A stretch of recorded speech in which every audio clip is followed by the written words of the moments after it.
Habang papalapit ang bagong season ng Premier Volleyball League, patindi rin ang patindi ang paghahanda ng mga kuponang sasali. Kabilang dyan ang Cherry Tigo Crossovers na may mga veteranong team member. Para bigyan ng mukha ang balita, Mobile Journal, Ivan Tarinque.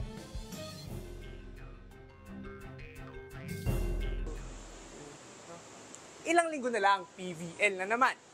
At isa sa mga kuponan na umiingay ngayon, ang Cherry Tigo Crossovers. Umaga pa lang tagaktak na ang pawis ng mga players ng Cherry sa kanilang training para sa paparating na PVL season.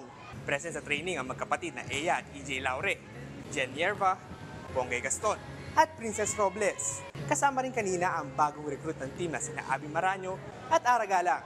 Maganda rin ang integration ng dalawa sa system ng kanilang bagong team. Kakilala at nakasama na nila ang ibang players dati, kaya parang nag-reunion ang pagsali nila dito sa team.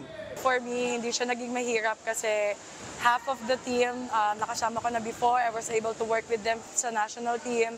Hindi ako nahirapan mag-adjust or makisama kasi very welcoming silang lahat eh. So, yun, napadali para sa akin. Tinapos ng crossovers ang huling PVL conference, securing the 4th spot. Pero ngayong may mga veterans na nadagdag sa kanilang already strong lineup, ay mas lalo pa itong lalakas. Gusto namin mag-championship, gusto namin talagang sagad na sagad, maka-podium, maka-gold. So that's our goal every conference. Siguradong mas exciting na PVL season ang ating mapapanood this year.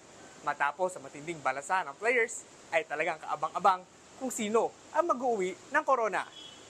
Mobile Journal, Ivan Tarinque po, hatid ang mukha ng balita.